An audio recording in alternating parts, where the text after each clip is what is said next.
Soyez les bienvenus à ce rendez-vous d'information. Voici ce qui domine l'actualité de ce mardi. La coopération Union européenne-Côte d'Ivoire se porte bien. L'ambassadeur de l'institution, reçu en audience par le chef de l'État ce mardi, s'en réjouit et planifie même d'étendre la collaboration au secteur de la politique, du commerce et du développement.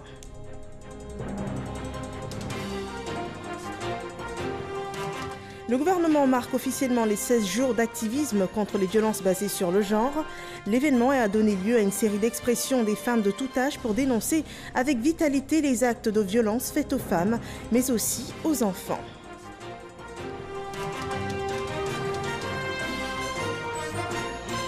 Nous parlerons aussi du lancement du projet de construction de logements sociaux et économiques de Sangon-Cassemblé. Sur 30 hectares sera construit une cité baptisée Perle des Lagunes de 3000 logements sociaux. Les détails de ce projet dans ce journal. Bienvenue dans ce 23h. Audience ce mardi au palais présidentiel. L'ambassadeur de l'Union européenne a été reçu par le président de la République. La Côte d'Ivoire et l'UE sont unis, on vous le rappelle, par une coopération qui date de 1961. Et cette réunion, celle d'aujourd'hui, était le lieu de faire le bilan des relations entre l'Union européenne et la Côte d'Ivoire, mais aussi d'envisager, pourquoi pas, des perspectives de coopération sur les plans politiques, commerciaux et de développement. Jérôme Kofi Abola. Job Kirschman, ambassadeur de l'Union européenne en Côte d'Ivoire, est en poste depuis plus d'un an.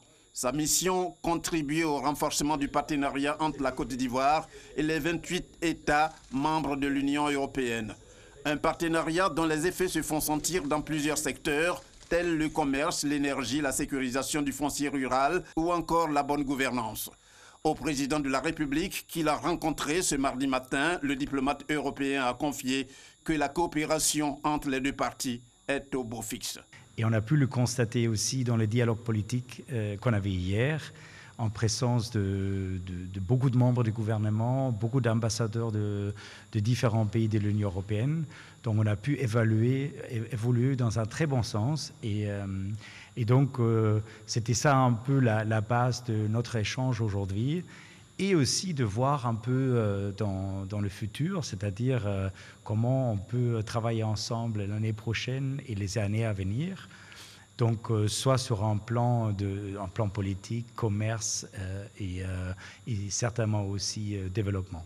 Preuve que cette relation se porte bien, la récente tournée musicale organisée conjointement par la représentation locale de l'Union européenne et le célèbre groupe musical Magic System. Durant plusieurs mois, cette caravane baptisée Union européenne Magic Tour a sillonné plusieurs villes de Côte d'Ivoire pour parler de paix, de cohésion sociale et de protection de l'environnement.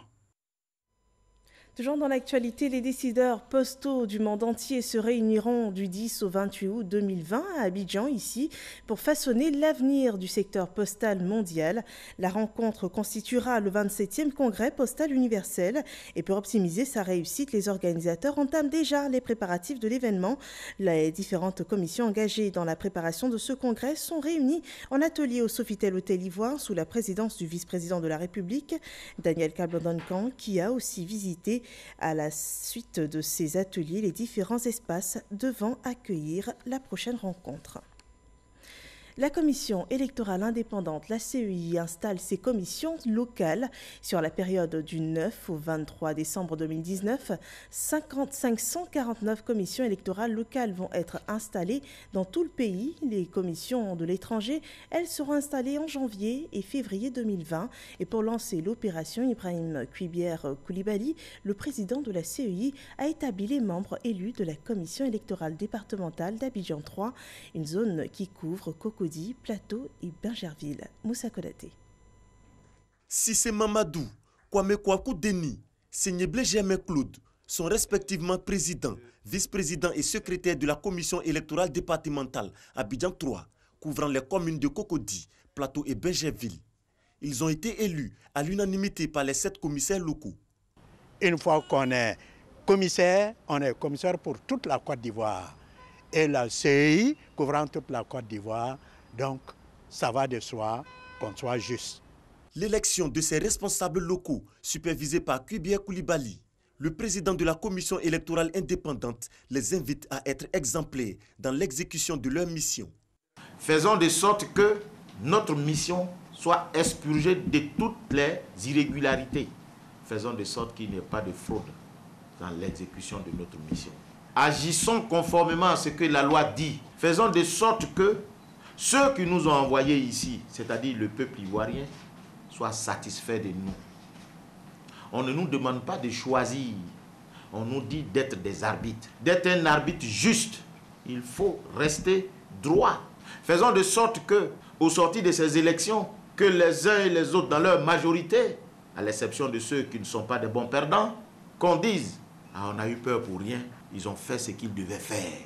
Au total, 549 commissions électorales locales seront installées sur tout le territoire national du 9 au 23 décembre. L'installation des commissions de l'étranger en janvier et février 2020. Après cette étape, la commission électorale indépendante mettra le cap sur la révision de la liste électorale prévue à partir du mois de mars 2020. Le secteur de l'affichage publicitaire sera bientôt réglementé par un organe de régulation qui est l'autorité de la communication publicitaire. Le projet de loi afférent à sa création a été adopté hier par les députés de la Commission des affaires économiques et financières de l'Assemblée nationale. Le texte relatif à la métrologie était également sur la table de cette commission. Moussa Konaté. Selon une étude, 70% des panneaux publicitaires sont dans l'irrégularité. L'État de Côte d'Ivoire s'est donc engagé à mettre de l'ordre dans le secteur de l'affichage publicitaire. Le projet de loi portant régime juridique de la communication publicitaire, présenté par le ministre de la Communication et des Médias Sidiki Moko Touré, vient d'être adopté. Il prévoit la création d'un organe de régulation dénommé Autorité de la communication publicitaire. C'est justement par manque de régulation pertinente que nous observons cette anarchie dans notre paysage de la communication aujourd'hui en Abidjan et même à l'intérieur du pays. Les panneaux qui sont anarchiquement installés dans les différents carrefours avec les risques sur les différents usagers de la route et le non-respect des différentes dispositions en lien avec la régulation de la communication publicitaire par les différents acteurs. Donc véritablement tout change, chacun est dans son rôle, chacun bénéficiera de l'aide et de l'accompagnement de l'autorité administrative indépendante qui va être créée, mais aussi chacun va devoir faire face à ses droits, mais surtout à ses devoirs. Autre émissaire du gouvernement face aux députés ce jour, le ministre du Commerce, Souleymane Diarra-Souba, présent pour le projet de loi relatif au système national de la métrologie. Ce projet déjà adopté par l'Assemblée nationale a connu des modifications lors de son examen par le Sénat. Dans la loi qui était déjà passée à l'Assemblée nationale, nous avions prescrit en fait une peine d'emprisonnement pour tout contrevenant, je veux dire, qui paierait hors délai les taxes ou les frais métrologiques. Donc au niveau du Sénat qui a trouvé un peu cette sanction un peu excessive, elle a souhaité qu'on puisse en fait, je veux dire, le ministère du gouvernement que je suis a souhaité qu'on puisse le glisser au niveau de l'alinéa 10 en fait pour que ça soit celui qui paye hors délai ces frais métrologiques en fait puisse être sanctionné seulement au titre des amendes et taxes et non encourir une taxe d'emprisonnement. Donc c'est ce qui nous a amené en fait à faire cette deuxième lecture. Ces deux projets de loi seront soumis à examen à la séance plénière de l'Assemblée nationale prévue le jeudi 12 décembre.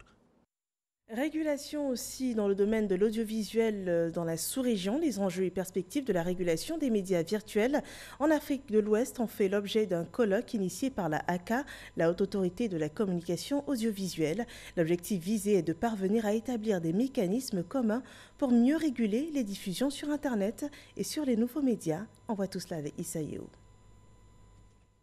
L'Internet et les nouveaux médias sont des outils de plus en plus utilisés par les populations à travers le monde. Comment parvenir à les réguler sans enfreindre à la liberté de la presse et au principe de démocratie? Des experts, des instances de régulation de la sous-région réunies à Abidjan à l'initiative de la Haute Autorité de la Communication Audiovisuelle, ACA, ont réfléchi sur la question. Toutes les libertés ont une limite.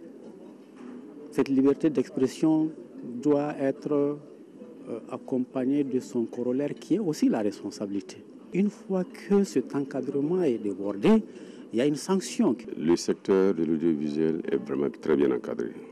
Nous avons des textes, seulement à la différence de ces textes, nous avons quelques disparités. Sinon, presque toute la sous-région utilise les mêmes textes. Pour coopérer avec le régulateur de télécom, parce qu'eux gèrent les contenants alors que nous gérons le contenu. Régulation, oui, mais régulation encore avec d'autres secteurs parce que les dangers que nous guettent sont énormes. Pour des experts, la question de ces nouveaux médias est sérieuse. Vu la porosité des frontières, il y a lieu de mener des actions concertées afin de protéger les opérateurs en règle vis-à-vis de la loi. Nous avons constaté que de plus en plus s'installent sur le territoire ivoirien de grands groupes médias d'autres pays, des pays étrangers, et en toute illégalité, et qui s'installent certainement parce que les terres juridiques, les frontières de nos terres juridiques sont peut-être assez poreuses. Or, c'est une activité qui appartient d'abord donc à des nationaux. Les fake news et autres mauvais usages de l'Internet rendent difficile la régulation. Cette bataille peut être gagnée sans forcément passer par la répression. Nous sommes conscients de la nécessité de faire plus de pédagogie, plus de médiation et de ne pas jouer uniquement sur l'aspect répressif. Mais nous ne pensons absolument pas que cette bataille soit perdue. Elle sera même gagnée, mais avec l'appui de tout le monde, de tout le corps social, parce que l'Internet offre le meilleur. Ce colloque d'Abidjan a réussi le pari de fédérer toutes les énergies des instances de régulation des espaces CEDEAO. Elles ont décidé de faire des propositions communes afin de rendre plus fortes les instances de régulation dans l'accomplissement de leurs tâches. Créer une station de radiodiffusion pour promouvoir les actions de la CEDEAO, c'est l'ambition des ministres en charge de l'information des États membres, réunis ce 10 décembre à Abidjan pour réfléchir aux modalités de mise en œuvre de ce projet. Et selon le ministre de la Communication et des Médias, Sidi Tiemoko Touré, la radio communautaire aura pour mission de promouvoir la cohésion sociale, la réconciliation dans les régions en conflit, le respect des droits de l'homme au service de la paix et entre la formation du personnel, l'achat des équipements et l'installation des antennes relais dans chaque pays. Cette radio de la CEDEAO pourrait coûter 1 milliard de francs CFA et devrait être opérationnelle d'ici à 2021. Intéressons-nous à présent à la lutte contre les violences basées sur le genre. Initiée par l'ONU Femmes, les 16 jours d'activisme pour mettre fin à la violence faite aux femmes sont une campagne internationale annuelle qui a débuté le 25 novembre dernier avec la Journée internationale pour l'élimination des violences à l'égard des femmes. La période s'est achevée ce 10 décembre et le gouvernement ivoirien a aussi marqué ces 16 jours d'activisme par un événement qui a rassemblé les femmes de toutes les souches de la société.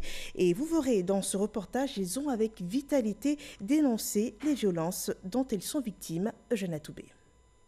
Mesdames et messieurs, ce sont là quelques messages. Des messages à tonalités différentes présentés à l'assistance. Déclinaison du cri de cœur des victimes des violences basées sur le genre et auxquelles s'associe tout le corps social. Nous sommes à la célébration officielle des 16 jours d'activisme contre ce nouveau phénomène social. Je rêve d'un monde où les violences sexuelles n'existent pas. Un monde sans viol, sans agression sexuelle, sans mutilation génitale. Un monde où les hommes ne battent pas leurs épouses. Dans un élan de mobilisation, une minute de silence a été observée à la mémoire de toutes les femmes et filles victimes de violences et contre lesquelles la communauté crie à l'intolérable et à l'inacceptable. Nous qui avons les enfants filles, nous sommes inquiètes. Mais quand nos enfants sortent, nous sommes inquiètes, nous ne savons pas ce qui se passe dehors. À ceux qui commettent ces violences-là, je sais que ce sont nos enfants, nos frères, nos maris, que ça cesse, que ça cesse. Selon la représentante de ONU Femmes en Côte d'Ivoire, s'appuyant sur les dernières études réalisées dans ce pays, 55% de femmes sont victimes de violences et à travers le monde, 3 milliards. Et pourtant, ces femmes éprouvent beaucoup de scrupules à dénoncer les auteurs ou à prendre la parole sur la question. Toutes et tous, il nous faut barrer la voie à l'impunité, sanctionner sévèrement les auteurs de viols et de toute autre forme de violence exercée sur les femmes et les enfants.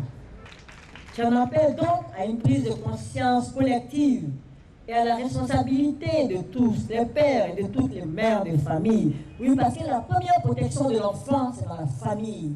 Si la cérémonie contre les violences basées sur le genre n'avait rien de moment de joie ou de revendication, les auditrices des IFEF ont le temps d'une pause musicale rappelé que les filles, autant que les femmes, ont de la vitalité et en tant qu'actrices participant au développement de la Côte d'Ivoire, assurer leur protection et reconnaître leurs droits est un moyen d'inclusion sociale et de réduction de la pauvreté.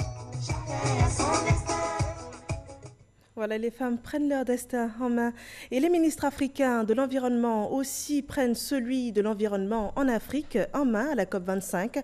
Ils ont harmonisé leur position pour parler d'une seule voix pour l'Afrique à la 25e conférence des Nations sur le changement climatique.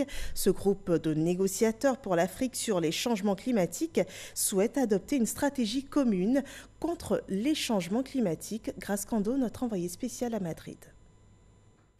Les pertes et préjudices liés aux effets néfastes des changements climatiques et le marché carbone. Des sujets d'intérêt qui préoccupent les ministres africains de l'environnement. Ils se sont retrouvés pour faire le point des négociations quelques jours après l'ouverture des travaux de la COP25. Beaucoup d'acquis, mais ces acquis-là pour nous sont encore superficiels vis-à-vis de nos termes de référence, vis-à-vis de notre position. L'Afrique demande un marché qui soit transparent, avec des règles robustes, que sur tous ces mécanismes, il existe un prélèvement de la vente des crédits pour financer l'adaptation et qu'également il y ait une gouvernance avec à la tête une gouvernance sous l'égide des Nations Unies. Cette rencontre se tient en prélude au débat de haut niveau qui verra la participation des 197 pays partis à la Convention cadre des Nations Unies sur les changements climatiques. Nos attentes, évidemment, c'est que nous puissions nous accorder avec, puisqu'il y a une opposition entre les pays en développement et les pays développés, surtout sur la manière de comptabiliser, puisqu'il y a une double comptabilisation. Il faut reconnaître que dans cette comptabilisation ou dans ce processus, il y a des projets qui sont mis en œuvre dans les pays en voie de développement pour, disons, la réduction des gaz à effet de serre qui sont comptabilisés dans ces pays et comme le financement vient des pays développés, eux aussi ils comptabilisent. Donc nous voulons, disons, ne pas permettre la double comptabilisation. Il y a encore des points de blocage, notamment liés à la question de l'équilibre entre l'adaptation et l'atténuation. Alors nous espérons qu'il y aura des évolutions dans les jours à venir. Selon les ministres africains de l'environnement, cette COP25, dite COP de l'action, doit permettre l'effectivité du transfert des technologies vertes à tous les pays, quel que soit leur niveau de développement. Un autre problème local est en voie de résolution. La croissance démographique de la population conduira certainement dans quelques années à la croissance du nombre des ménages à faible et moyen revenu. Et cela nécessite une action préventive des autorités ivoiriennes pour ce qui est du domaine de l'habitat. Et c'est dans cet ordre que le projet de construction de logements sociaux et économiques de Songon-Kassamblé a été lancé hier 9 décembre 2019. Sur 30 hectares sera construite une cité baptisée Perle des Lagunes qui comportera 3000 logements sociaux. Frédéric Olaï et Issaïou. Voici le visage que présentera Songon-Kassamblé dans 10 mois. À travers la pose de cette première pierre, le ministre de la Construction, de l'Urbanisme et du Logement, Bruno Nabagné-Koné, accompagné de son collègue Joseph Sekaseka, rend officielle la réalisation du projet de construction de logements sociaux économiques.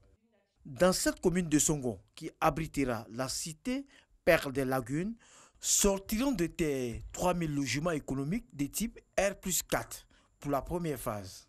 Ce projet s'inscrit dans le cadre du programme social du gouvernement ivoirien, le PS-GOUV. Le gouvernement qui est résolu à améliorer les conditions de vie de nos populations a décidé de travailler activement pour faciliter l'accès au logement.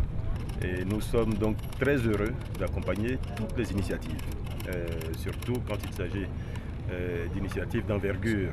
Ici, il s'agit d'un projet à terme de 30 000 logements, sur une première tranche de 3 000, avec un groupe qui a une expérience et qui s'appuie sur des partenaires internationaux qui ont de grandes capacités, aussi bien au plan technique qu'au plan financier. Si la question du déficit du logement se pose en Côte d'Ivoire avec acuité, le maître d'ouvrage de ce projet s'engage à accompagner l'État ivoirien dans sa politique d'accès au logement pour tous. Nous avons un engagement pour notre pays. Au-delà du caractère marchand de ce que nous pouvons entreprendre, vous verrez que l'ensemble de tous nos projets obéit à une valeur ajoutée sociale. Et le logement obéit justement à cette valeur ajoutée sociale. Et ici, nous sommes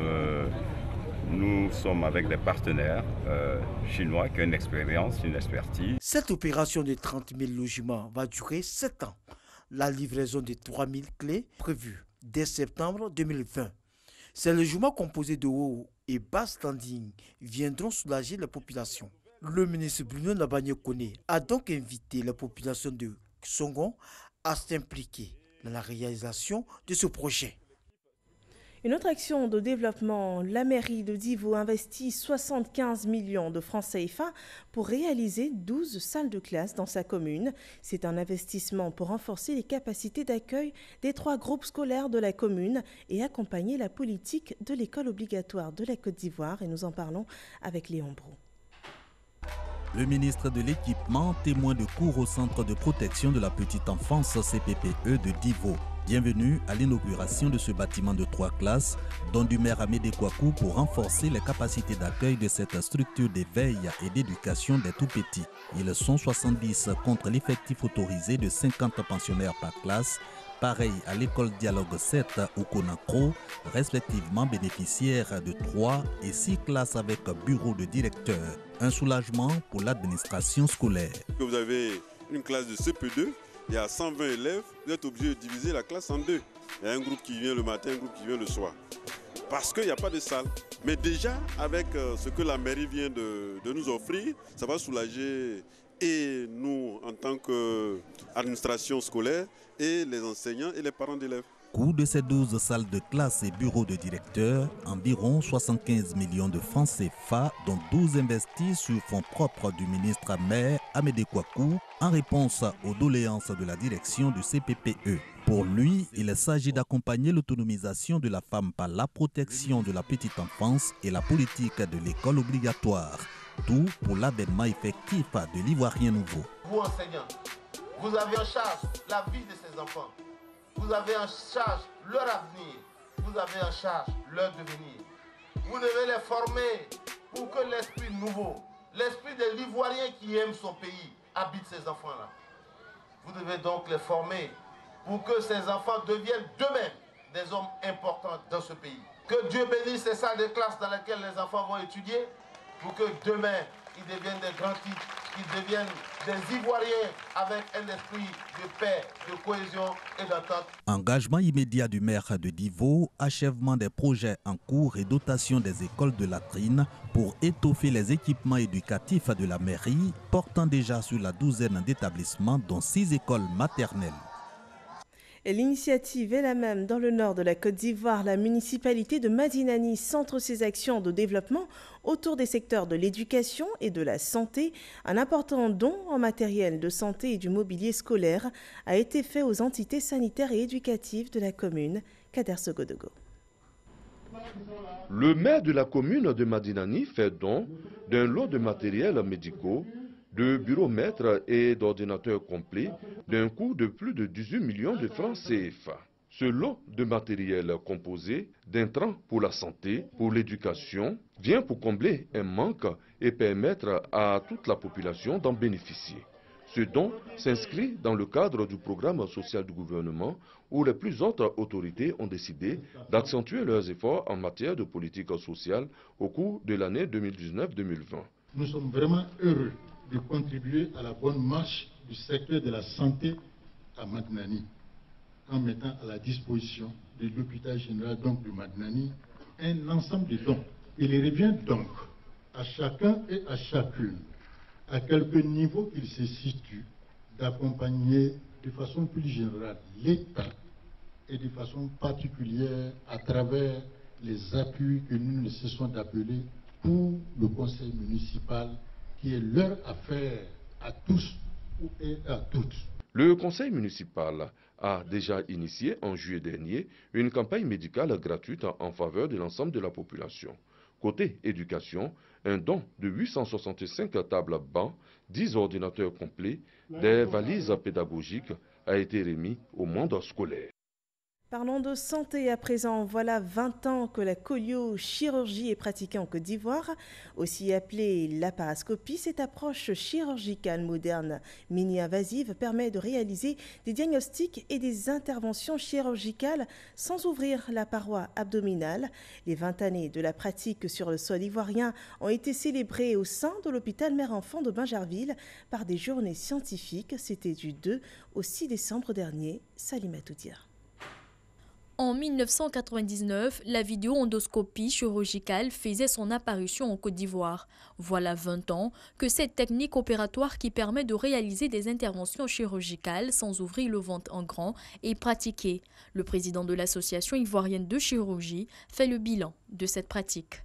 C'est une chirurgie qui commence à être répandue et qui commence à être maîtrisée par les différents chirurgiens.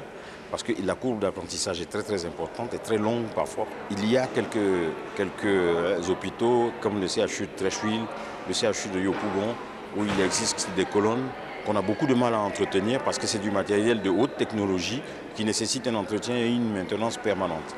Des journées scientifiques ont été organisées à l'hôpital Mère-Enfant de Bingerville pour la commémoration des 20 ans de la pratique. Même après 20 ans de pratique, on constate qu'il faut encore faire de la sensibilisation, qu'il faut essayer de répandre dans tout le pays cette intervention. Une fois qu'il y aura quand même une masse critique de praticiens suffisamment formés, on comprend qu'on pourra mettre ces colonnes dans tous nos hôpitaux généraux, dans tous nos hôpitaux départementaux. Durant une semaine, un séminaire panafricain de formation regroupant des étudiants spécialisés en chirurgie pédiatrique a été organisé au sein de l'hôpital en partenariat avec l'association humanitaire française La Chaîne de l'Espoir. La formation des praticiens reste essentielle dans cette pratique qui relève d'un intérêt socio-économique pour le pays, selon le ministère de tutelle. Le docteur Eugène Aka Aoulé, qui s'intéresse naturellement à la formation continue de ces praticiens, est disposé à aider les chirurgiens de Côte d'Ivoire et aussi de la sous-région par la création dans les meilleurs délais d'un centre intégré de formation en vidéo-endoscopie chirurgicale digne de ce nom et à la dimension des ambitions de notre pays en marche vers l'émergence. La sensibilisation des chirurgiens et de la population à l'intérêt de cette technique révolutionnaire qui améliore la qualité des soins a mis fin à ces journées scientifiques. Sur la scène politique ivoirienne, le Rassemblement des oufettistes pour la démocratie et la paix, le RHDP, installe sa représentation dans le Béquet. Les coordonnateurs régionaux de la région ont été installés et investis de plusieurs missions dont les principales sont de promouvoir le RHDP et promouvoir la paix et la cohésion sociale. La cérémonie s'est déroulée à Boaké, le reportage de Soro Corona. Les ministres Amadou Kone, Jean-Claude Kouassi, Sidi Timoko Touré, installés en qualité de coordonnateurs principaux du RHDP, Rassemblement des oufouettistes pour la démocratie et la paix de la région de Béquet. Ce coordonnateur et les associés forment ainsi le commando qui doit faire triompher le RHDP dans la région de Béquet au soir de l'élection présidentielle d'octobre 2020. Pour ces fers de lance de la victoire du parti au pouvoir, l'union, la paix, la cohésion sociale, le contact avec les populations et le bilan du RHDP seront les messages à véhiculer. Le RHDP tire sa source de ce désir de regrouper les différences pour que nous soyons un, pour pouvoir diriger ce pays à l'effet d'apporter à tout un chacun les attentes, les solutions par rapport à les différents problèmes. Le président de la République lui-même nous a dit, à partir de maintenant, soyez sur le terrain et nous prenons l'engagement d'être effectivement sur le terrain à vos côtés. Notre tâche a été facilitée par le président, notre tâche a été facilitée par le Premier ministre et je voudrais vous dire que le 30 octobre 2020,